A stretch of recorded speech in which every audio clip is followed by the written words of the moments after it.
ready? Are you ready? Are you ready for the kamikaze? Okay, so recently there was a actress, I forgot her name, that she was playing a black child on a cartoon. She voiced a black Jenny child. Slate. What was her name? Jenny Slate from Venom. Okay. So she obviously not the first person to ever do that, but she stepped down voluntarily, like, you know what? Maybe a person of color should do this role. Respect to her. You know, so I want to talk about this subject because it's actually been a subject going on for years, but since everything going on right now, we are talking about more diverse things, more change in our culture, more opportunities for other people. This one came up. I actually tweeted Seth MacFarlane. I said, hey, if you want to fire the voice actor for Cleveland and get a real black voice, you know, let me audition. You know, it was just a joke though. But yeah, I don't know the ratio of black voice actors versus white voice actors or any other race, but I just know it does, as a lot of things, it's dominated by white people. And there are, when it comes to voice acting, though, I think it's a different lane when we're talking about inclusive of things, because cartoons can be not just human beings, but plants, animals, aliens, monsters, all that stuff. So, do you guys think it's okay for white actors or any actors of a different race to voice different races, or do you think we should give more opportunities to people of color? Thoughts? Go ahead. Alex, please go first on this one. So like, one of my favorite voice actors is Phil Lamarr. Great guy. Mad TV. Phil Lamarr voiced Static Shock. He voiced Jon Stewart's Green Lantern. He also voiced Samurai Jack, which is not a black character. Does a lot of stuff on Futurama also. Yep, he's voiced a lot of stuff on Futurama. I believe he's voiced stuff on The Simpsons and Family Guy. Characters that are not black. Also, side note, he was also one of the guys in Pulp Fiction who died, like that Sam Jackson killed. So Phil Lamarr is one of my favorite voice actors because he's literally been there from my childhood. I think we're in the age now we should give more opportunities of people of color to expound their ability, because I do believe there are people of color who do a better job than white people. They do better in terms of certain voice act. But I will say this: if I'm making an animated TV show or animated movie, I want to hire the best person. So if the best person is not black or not a person of color, it's a white person, then I'm just trying to hire the best person. But at the same time, there should definitely be opportunities there because, like I said, Phil Lamarr has voiced, did voice acting for years. That's his bread and butter, and he's voiced a lot of white characters and a lot of black characters and a lot of characters that are not human. So I don't think it's 100% fair. If I'm gonna have these black characters and then all of them are voiced by white folks, okay, I think there is something to be said there. Like, okay, did you guys try to hire somebody that was black? I mean, if I'm doing a black TV show with black cartoon characters and none of the voice actors are black, but you're trying to tell a black story, the Cleveland Brown show. I was just about to say that. I was looking that up. I think majority of them are white. That's what I'm saying. That's what I'm alluding to. Oh, okay. I'm like, with the Cleveland Brown show, I'm like, I get it's supposed to be a comedy, but the Cleveland Brown show, at least in my opinion, doesn't tackle any black issues that we can all relate to. There are a lot, like literally the Cleveland Brown show is just a spinoff from Family Guy. Yeah. Just dumb funny stuff, like nothing serious really. Yeah. So even with that, I'm like, okay, they could have at least cast one more black person than a white person for that show. So I don't know. It's a slippery slope. I still want the best person, but if I'm gonna do like an animated, if you're gonna do like an animated superhero show or animated show about anything, and most of their characters are black or people of color, I would hope that majority of that cast would be black or people of color. But at the end of the day, I understand from a studio or a network's perspective that, okay, I'm hiring the best person. I'm not trying to segregate anyone. Yeah. But also I have to keep in mind, the showrunner of all the shows of like Family Guy, The Simpsons, American Dad, that showrunner is very upfront about his views. So what I mean by that, he doesn't necessarily hold diversity to the same standard as most people do. Yeah. So he's gonna cast whoever he feels is right for that show, whether they're good or not. For sure. So that's how I feel about it. Yeah, to comment on what you said too, I get that. Some people, when it comes to voice acting, you got to have the perfect voice for what the vision of the artist and how it flows with the other, and chemistry, it matters as well. I just know as a black person, if I auditioned for a black role and I lost it to a white person that's actually for a black role, I don't know how I'd feel. I'd feel very weird. But it's not about what I feel. It's more so about the animation. Jeremy, what's your thoughts, bro? I appreciate the thing about Phil Lamarr. I actually didn't even realize all of the different voices that he's used. I do feel like it's kind of like if you have it one way, then it should probably go the other two. I don't know if maybe that's not right because of years of systematic oppression. You know what I mean? I don't really know as far as that goes. As far as black actors getting to voice black characters, I also agree with your point, Alex, about meritocracies. Like, the best person should usually get the job. Everybody should get consideration. Everybody should get equal consideration, and then the best person should get the job. Ian, I really appreciate what you just now said about oh, never mind. I actually didn't appreciate anything you said. No, I had a brain fart is what happened. I'm going to be honest. I was really, really close to saying something about one of the points that you had mentioned, because I thought that it was really, it resonated with me. Maybe I'll be able to circle back around to it. But the best person should be the person that is considered first. What Ian said that really resonated with me is the idea of chemistry. There you go. If I was going to do an animated series right now and I had 10 characters in my animated series and half of them were black and half of them were white, and I went and asked around my friends, because I wanted to make it on the cheap. I wanted to have people that I did have chemistry with, people that I had a working relationship with. I could outsource that and I would be good. You know what I mean? Now, if I wrote a trans person in there, I don't know anybody personally in my life that I could cast as that person. I would probably go and cast a wider net and audition lots of people, because I don't have that person in my network. Jenny Slate is a friend of Nick Kroll. Nick Kroll is the creator of the show Big Mouth, and that's the show in question where Jenny Slate voiced a little black girl, and actually I think a biracial girl, but it doesn't really matter. But they're friends. So if I was gonna cast a movie right now, animated series, and I needed 3 white characters, I would probably still hit you guys up, because for one thing, I would like to be able to lift up my team, my crew, you know what I mean? I would like to be able to help out. I would like to be able to know that I had a comfortable working relationship with you guys. I wouldn't really...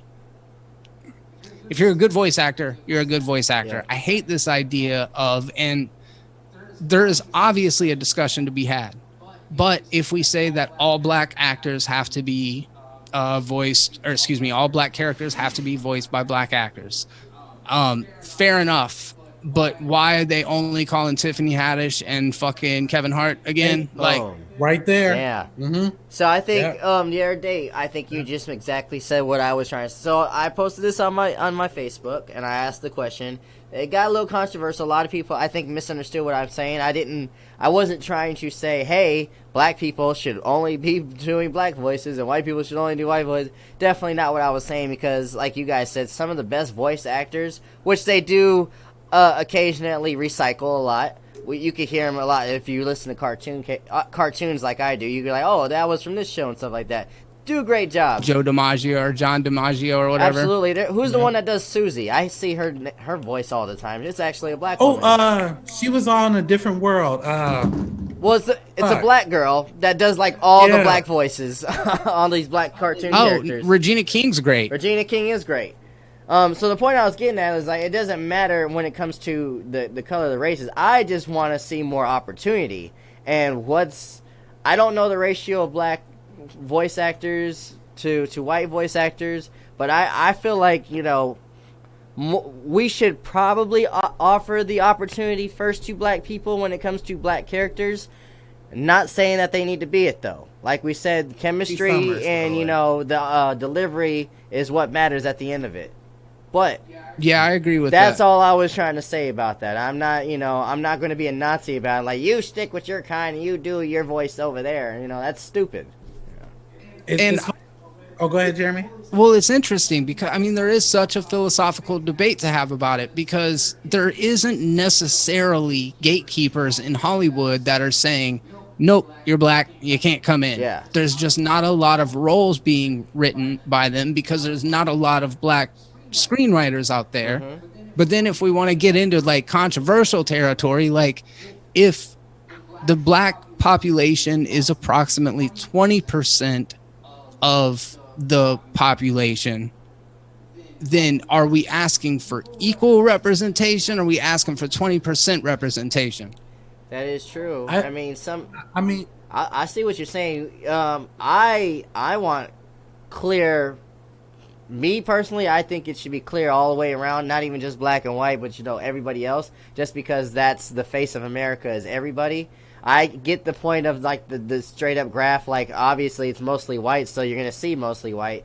But some shows, like, we'll say, like, Friends, it's 99.9% white. Yeah. Can we get, like, at least 5 black people once in a while, you know? So that's what I would say when it comes to that. Like, I get the point of, like, obviously it's going to be more because that's the population, but, you know, but we got other people that are watching, you know? It's not even just about, like, what the population is. It's your audience who can relate to this content. And that's when the statistics start to matter, is when it comes down to percentages of demographics, eyes on programming. Boom. Sorry, Alex. Oh, you're fine. Also, we have to keep in mind, personally, I would want to equal Warner Brothers, Disney, Universal, Comcast. They have the power to implement more black or more people of color of opportunity. They use the, I can't say it's an excuse, but there is something to be said about population. However, a lot of the black movies that are being made right now are run by studios who are owned by rich white people. So even the black movies that are being 100%. Made right now are not being made by, I mean, the director, the cast and crew may be all black and brown, but the people who are cutting the checks and funding the money are white people. Yeah. And like prime example, I love Black Panther. Marvel is being ran by Bob Chapek, Bob Iger, Alan Horn, and you can even say Kevin Feige to a degree, right? Though all of those guys, and they're great guys for the most part. I haven't heard anything bad about them, but they're all white people. If they really wanted to, they could say, hey, what we're going to do as far as our Marvel division, we're going for the next year, the next 12 months, the next 4 movies are going to be ethnic movies. So we get Black Panther 2, we get Shang-Chi, we get, if you make the Eternals all ethnic, like no white characters at all, just aliens and black people. Like prime example, even with Dragon Ball Z, there are no, I mean, as far as I know, I don't know this for a fact. Ooh, there's some pretty bad black people in Dragon Ball. I don't see any black people in Dragon Ball. There's one, his name's Mr. Popo. He's got those big old black. He looks like a pollywog. I don't know anybody from Dragon Ball Z that is black that has the same power level as Goku. Oh, no. The closest is Piccolo. Yeah, well, we already claimed Piccolo. But what does Japan care about the African American experience? Like, it doesn't mean anything to them because there's not a historical context. But my thing is with that is that America, like prime example, we were talking about Power Rangers earlier. America has taken a lot of Japanese properties and Americanized them for America. Prime example, Power Rangers is a Japanese property where all of those all of that cast is Asian. But when you put it in America, majority of their cast is white, and you have one black person that's either playing the Black Ranger or the Green Ranger or the Yellow Ranger. But he's never. I mean, and then you have a couple black people who played the Red Ranger, the leader. Yeah. But you don't have. But majority of their cast is white. Again, Dragon Ball Z. Again, if you're gonna pull something from another country, and majority of that cast is white. Like I met the voice actor who plays Goku. He's white. I met the voice actor who played Vegeta. He's white. Like I believe the voice actor who plays Piccolo is white as well. Yeah, so the point I'm making is that a lot of the properties that we either adapt or that are created, I don't see the powers to be giving a lot of people of color that opportunity. Like I said, like we were talking about the Avengers, they're starting 5 right even right now after Endgame. I guarantee you that we will not see a person of color in the Avengers. We won't see a person of color in the Avengers lead the Avengers, and probably till after Falcon and Winter Soldier. Well, I got two things to say what you got to say. First of all, the Dragon Ball Z comment. They actually did put black actors on Dragon Ball Super, the Tournament of Power. Yeah. Jiren, Topo, all of those guys, the Pride Troopers, they were all a black cast. So props to them on that. You know, a lot of people didn't know that, but those are actually black voice actors. Second thing I had to say that the point you were making about the Marvel movies, if they decided to just all people of color, like black, Hispanic, or Asian, or woman, that would be great. I would love that. And Marvel puts out 4 or 5 movies a year. Great. People would still complain, and I would be so upset why they would complain. Yeah, that's true. And this is why they would complain, because why are we being forced as diversity? Stupidity. Not knowing that still, after over 20 movies, you still have majority white leads. If you're talking about all of them together. But, people just want to be upset, and they're just scared of change. But I'm for that. Is that what do you feel like, because the pendulum has been swung so far the other way for so long, that the solution is to just release it and let it swing all the way back the other way? In the terms of like what you were saying is like, what do? Do you just hand the keys of the kingdom over to a black person? Like, now I own $1 billion corporation, but let me step down for the sake of diversity? Or do you look for rising African Americans who are in finance and are in economics and are studio executives and all of these kind of things? Because again, it's like, this is a systemic thing. You can't just force a square peg into a round hole because we have to meet a quota. Well, I understand the desire to want representation, but don't you need to kind of like, and I'm asking, do you need to kind of finesse it and easily transition into it? Well, or do you say, right now it's time, we're taking everything? Well, this is what I'll say real quick too. This is what I'll say to that. It's not, I don't believe in forcing anything either, because at the end of the day, as much as I want inclusion, I also have high taste when it comes to what I consume, so I don't want anything sloppy and stupid. But at the same time, we have more platforms of streaming services than we've ever had. Yeah. We have Disney Plus, we have HBO Max, we have Hulu, we have Netflix, we have the iPhone shit. Yeah, whatever what that's called, Apple TV. We have cable television. We have the movie theaters. You telling me that you can't just find one platform to just experiment? Hey, here's some black stuff. Here's some black stuff. Every platform, just put some black stuff on there. If it hits, it hits. If it doesn't, it doesn't. That's my thing. It's a gamble at the end of the day. We're not saying make the whole platform black, not make the whole black form Asian, not make the whole black form white. Just throw it in.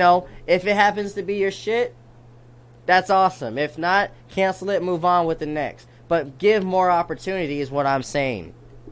Do you think that there are black people that are knocking on the door with dope ass scripts that are getting shut down 100%. because they're black? So For like, real? personally speaking, I'll just talk about just some of the people that I've interviewed. I've interviewed like people like Choice Skinner. People interviewed some of these up and coming actors who've been in like TV shows and movies here and there.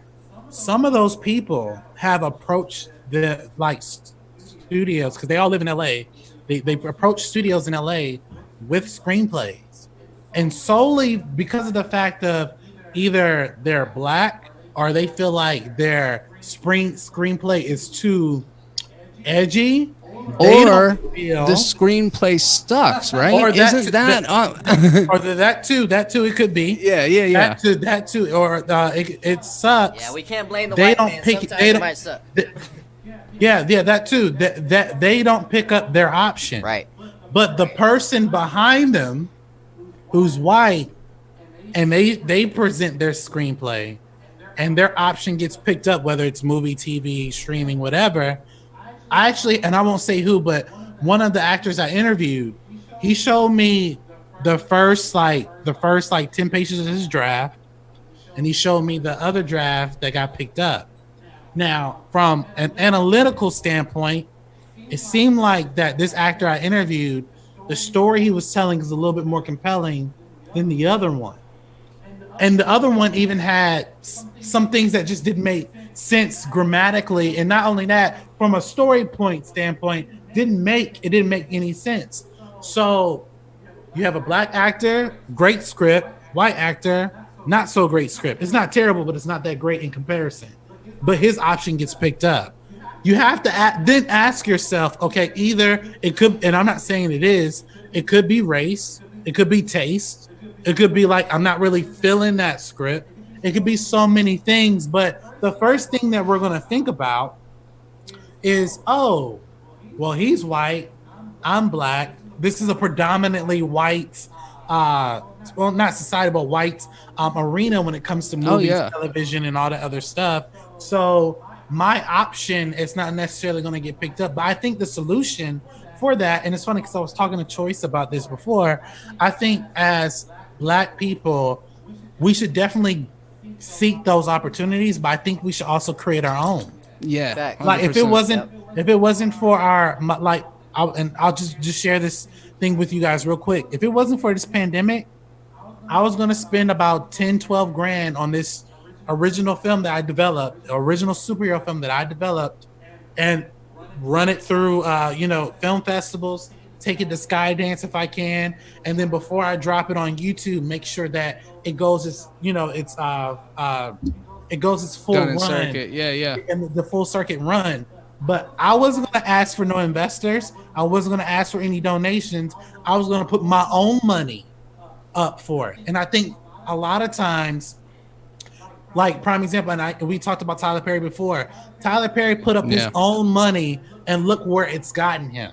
And I think that instead of asking to sit at someone else's table, we build our own. But that's a lot easier said than done. Like this studio, this took years for me to get. Yeah, I get it. That's dope, and I definitely agree. This is what I want to say to that. Everything that Alex said, I think that's what the future's heading to, and I think that we do need to own our own more. Obviously, it's great that how Hollywood and any other executive company or production company has started from the bottom and brought to where it's at. So I do think it is important for us to own our own. I do want to comment one thing about what you said about how these two guys brought their script and they went with the white guy. It's not necessarily, I would say, racism when that happens, but this will tie into you saying that we need to own our own, is because he might not have just understood the vision. Coming from our point of view. Yeah, that's true. Yeah, coming from our point of view, I've said some stuff to some white people. They're like, "What the fuck are you even talking about? I don't get it." It's because of my upbringing and stuff like that. So I can understand why sometimes they might get denied just because they don't see that vision. Even white people get denied all the time just because the executives don't understand their vision. Yeah. Sometimes you got to see it to understand it. These things are easier done than said in Hollywood, probably. So I would say that's why I do agree with you when you said that we do need to start owning our own, not just for us to have ownership, but just the whole pitching of the ideas of somebody that's not going to get it. It can only, a lot of scripts are probably being to the shelf because of that, because of miscommunication but yeah, that's my take on that. You just said the magic word with pitch. That's the other part of it. Is like a script will get you a long ways, but the pitch is what gets you in the door. So it could have come down to like what Ian said about like not understanding the vision. I think is super valid, and it might not be gatekeeping in the conventional sense as much as it is like Ian, like what you said, just a unfamiliarity with a certain perspective, and that kind of is part of the systemic thing. And of course, coming from where I'm coming from, like I understand how I don't understand at all. I can put myself in a situation to where it makes sense that people would harbor frustrations about it. And I posit what the solution is. And I think that the Tyler Perry model is fantastic. Absolutely. But yeah, it takes a little bit of capital to get something like that off the ground. And that in itself poses a real challenge. But yeah, I mean, there's financiers out there that are, I feel like within the past 5 years, and even back since the 70s and 80s, black culture is very marketable. Definitely. Oh, for sure. Non-blacks eat it up. Like, I mean, I love hip hop, you know what I mean? No, so sure. I think it's definitely it's definitely not that people don't want to hear those stories, and that's why I wonder what, I wonder where things are headed. It looks like we're headed in the right direction, right? I definitely agree. We're headed in the right direction. I think it is all about bringing it to the right person, though. Like, for an instance, we all agree that Steven Spielberg is probably one of the best directors of all time, right? Oh, definitely. Amazing director. Definitely. I fucks with him. He's in my top 5. I love him. Try pitching Friday, written by Ice Cube, to Steven Spielberg. It's not gonna work, So that's another thing. You just gotta understand who you're bringing this to. That would be hilarious. That would be. Steven Spielberg presents. He did a good job with The Color Purple, but that was like historic slave stuff. I don't think he can. I don't think he could capture the hood experience like Ice Cube and Gary F. Gray did. So. And fun fact, that was Gary Gray. Gary Gray, yeah. That was his very first film. He never directed or did anything. Yeah. And then and when you look at him now, that guy has his own production company as well. Where if a major studio wants to do a film with F. Gary Gray, he's gonna have some ownership in the film that he's making. Good for him. And help keep your brother out the streets. Subscribe to my dad's YouTube channel. Love, peace, and chicken grease.